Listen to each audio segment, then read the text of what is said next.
জগন্নাথ বিশ্ববিদ্যালয়ের শিক্ষার্থীরা যে দাবি নিয়ে এসেছিলেন, গতকালকে রাতে আমার সাথে কথা হয়েছিল যে আমরা আজকে রাত্রে বসবো। আরেকটা কথা হয়েছিল যে আগামীকালকে শিক্ষা উপদেষ্টার সাথে কথা হবে।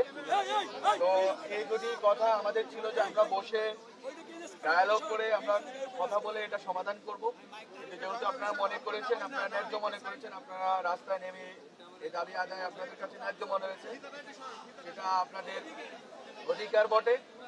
এখন আমাদের বক্তব্য হচ্ছে, আজকে যেভাবে আন্দোলনে, প্রথম কথা আমি যেটা বলতে চাই, আজকে যেভাবে আন্দোলনে পুলিশের কিছু সদস্য হয়তো আপনার উস্কানি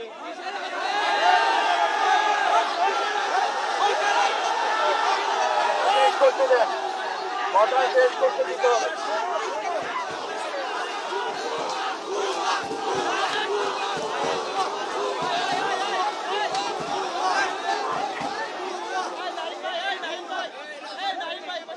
আমি কথা বলবো না।